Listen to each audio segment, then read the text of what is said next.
got a little breaking news, baby. Javon Hargrave. Unreal. One of my predictions coming into this offseason, somebody asked me, like, what's your big prediction? And they were asking more so about the quarterback thing. And I said, I think Shanahan's going to be really fed up. I think then this is going to be the most aggressive we've seen the Niners. Now, I didn't expect the aggression to be at the defensive tackle position in particular. And it was because of the number of defensive tackles that were going to get paid this offseason. I thought the Niners, the way they conduct their franchise, the way they usually look at it, they wouldn't want to jump into that bidding war and add a guy who's going to top the market. They would like to find value at a position where perhaps there's better value and not a surplus of talent. But this was a massive need for them, Rob. This was the biggest need coming into this offseason. Everybody kept saying offensive line, but nobody can give a rational way on how you upgrade the offensive line because there aren't many good offensive linemen available in the NFL right now.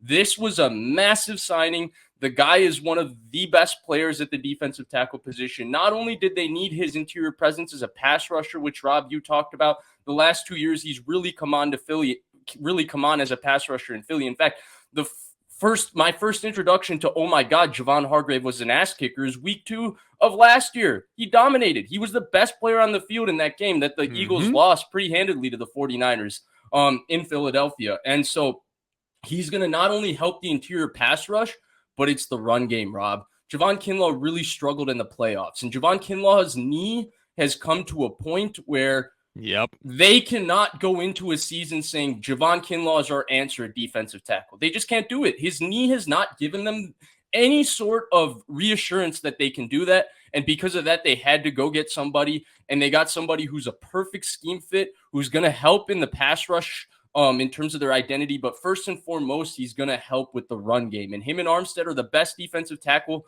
duo in the sport right now, Rob. There's no doubt about it in my mind. And the final thing, to me, the tip of the cap to Javon Hargrave is his rookie year at Pittsburgh, played 15 games, started 13.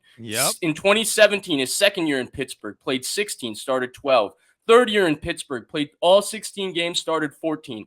Fourth year in Pittsburgh, his final year in Pittsburgh, played all 16 games, started 13. The last 3 years, Javon Hargrave has started 44 games for the Philadelphia Eagles, and he's only missed one game in the last 3 years. The guy plays. He's available every single week. So he's basically kind of solved all the Javon Kinlaw issues for them. He solved the issue of availability. He solved the issue of being the big dominant run stopper. And he's the refined pass rusher that you would hope Kinlaw would have evolved into. He has been unable to train because he's always rehabbing that knee.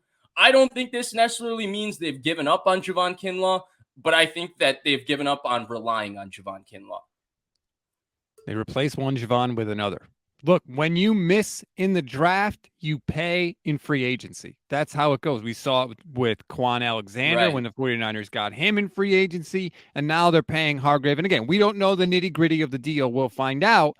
But look, when Kyle Shanahan and John Lynch tell you who they are, believe them. They believe in stocking this team from the lines out, specifically starting with the defensive line. And yeah, you can say Hargrave played on a loaded line in Philly, and he did, but he's going to San Francisco now with Armstead, like you said, with Bosa. And when you're talking about a defensive line, it's a lot like a baseball lineup. You get one player, you add that player to your lineup, it lengthens your lineup. It makes everybody else better. What did we see with Eric Armstead? He's at his best when he's surrounded by really good players. You've got Nick Bosa, who's a really good player. Now you throw Hargrave in there. That's going to make Armstead better too, and it's going to potentially make whoever they get opposite Nick Bosa better, whether they stick with Drake Jackson, whether they draft somebody new or sign somebody. This move has ripple effects throughout the 49ers defense. I'm stunned that they pulled this off.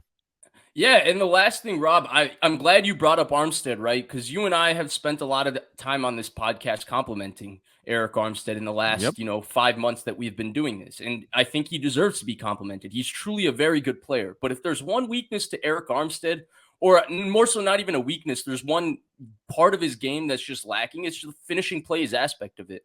Other than the 1 year that he had 10.5 sacks with D Ford, DeForest Buckner, and Nick Bosa in 2019, he's always been the old, your buddy Chris Sims stat, the F up the play stat guy, rather than the guy who actually gets the stat on the stat sheet.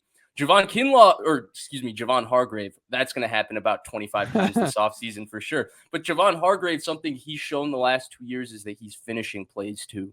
And when you add that next to Eric Armstead, I think they're going to go depth for the rest of free agency.